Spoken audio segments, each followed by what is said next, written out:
आइए आपके सामने अति रोचक समाचार की प्रस्तुति दें। और सारे समाचार है ना ब्रेकिंग न्यूज के रूप में के।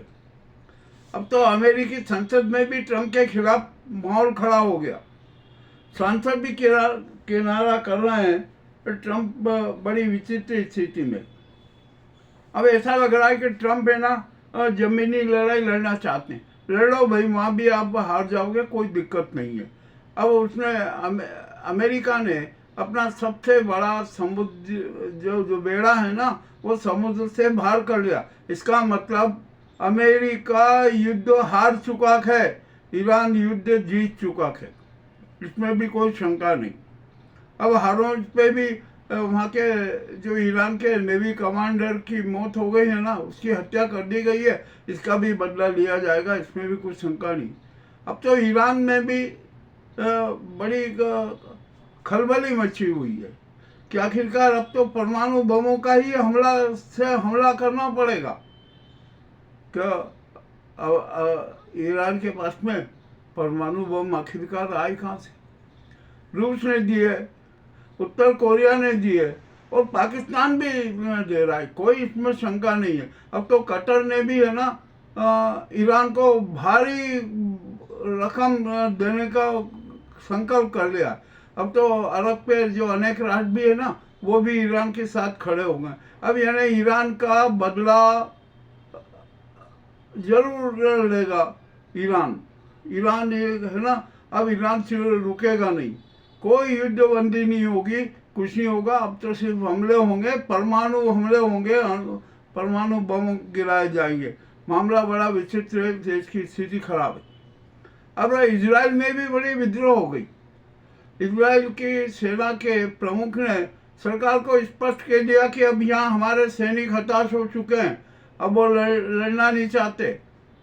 और यहाँ पर करीबन 20 से 50 हजार सैनिकों का अभाव है।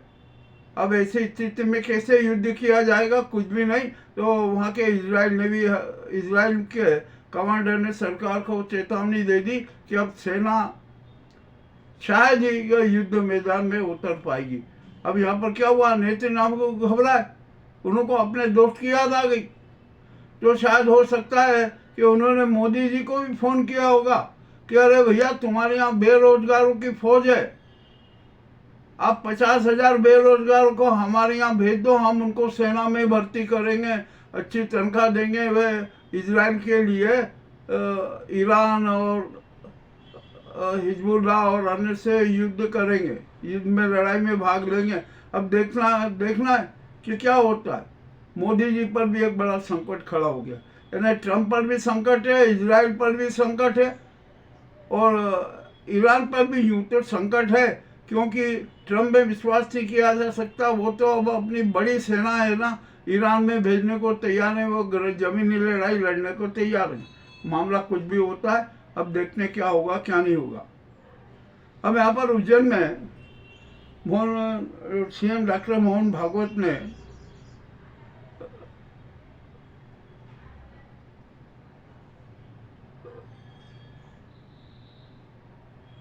सीएम की कुछ बातों पर भी ध्यान दिया। अब देखते क्या होता है क्या नहीं होता। क्या यहाँ पर सीएम डॉक्टर मोहन यादव का जन्मदिन मनाया गया, बड़े उत्साहपूर्वक जन्मदिन मना, जनता ने भी बधाइयाँ दी। इसी बीच यहाँ पर प्रेस क्लब ने भी एक आयोजन रखा था, उसमें भी हुआ, सब कुछ हुआ। अब देखते हैं प्रेस भवन की घोषणा कर दी भैया। अब आइए तो हम यहाँ पर अब बात करते हैं कि राष्ट्रीय पत्रकार मोर्चा भारत ने तो प्रेस भवन बनाने की बहुत दिनों से घोषणा कर रखी है।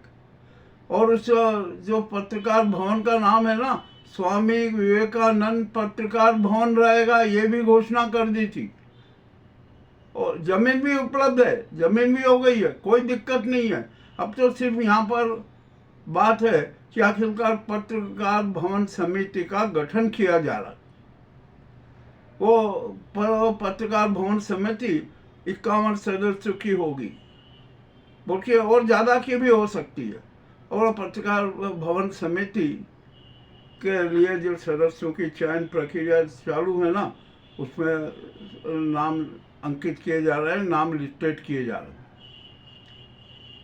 जो अभी जैसे अर्जुन जी चंदेल हैं, निरुक्त भार्गव जी हैं, और भी अनेक नाम हैं, नंदलाल जी है, और भी लोग हैं। अब ये पत्रकार भवन समिति का नामों का चयन किया जा रहा।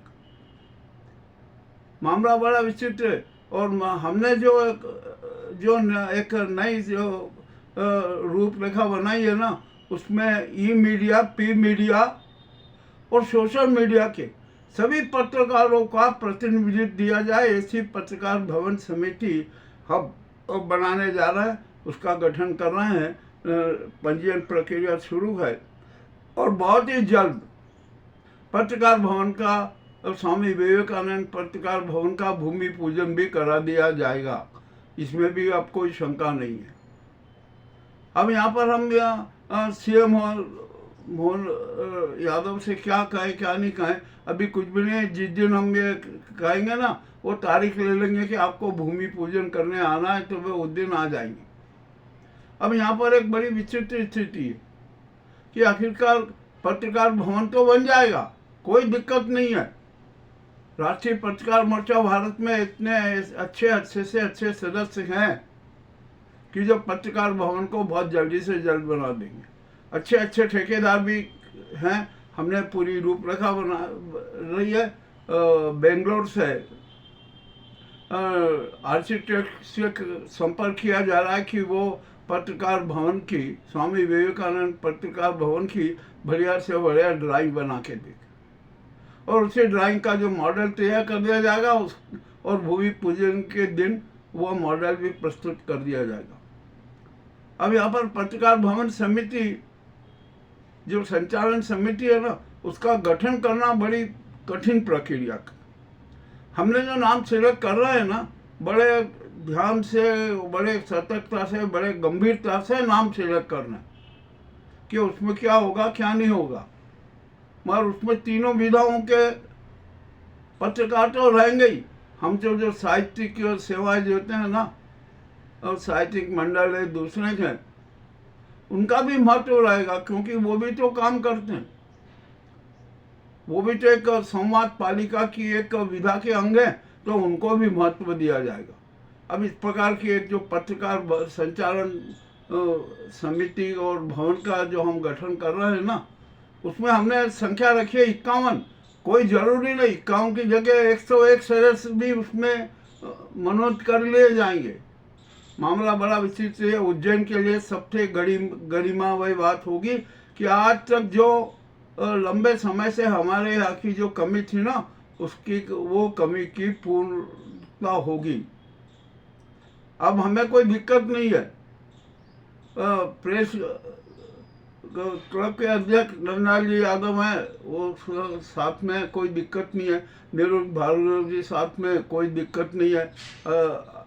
अर्जुन जी चंदेल साथ में है, कोई दिक्कत नहीं है। अरोड़ा जी हैं, वो साथ में है। और भी हमारे जितने साथी हैं ना, किसी से बैर तो है नहीं, द्वेष तो है नहीं, विवाद है नहीं। राष्ट्रीय पत्रकार मोर्चा भारत का किसी से विवाद नहीं है। हम तो सबको साथ में लेकर चलने वाले लोग हैं और हमेशा चलते और चलते ही रहेंगे।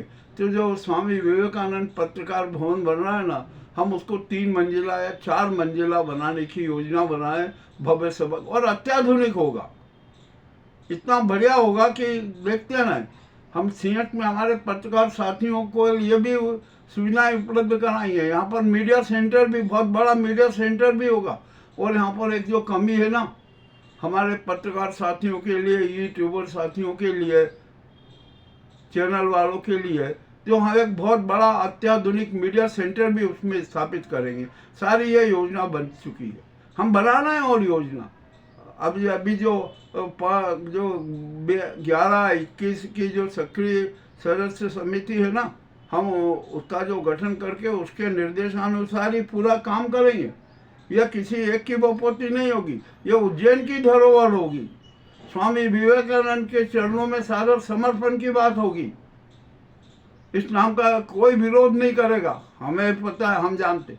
स्वामी विवेकानंद पत्रकार भवन देश के सबसे अत्याधुनिक और चर्चित पत्रकार भवन होगा, इसमें भी कोई शंका नहीं है। अभी हम जब देखते हैं ना यहाँ पर, हम प्रेस भवन क्या है क्या नहीं है, क्या कुछ होता है, अभी हमें कुछ भी नहीं पता। पर हम तो एक ऐसा बहुउद्देश्य और बहुआयामी पत्रकार भवन बना रहे हैं। स्वामी विवेकानंद, जिसमें आध्यात्मिक के भी कार्यक्रम होते रहे, साहित्यिक कार्यक्रम भी होते रहे, नाट्यों के उसके भी कार्यक्रम होते रहे, हर प्रकार के कार्यक्रम होते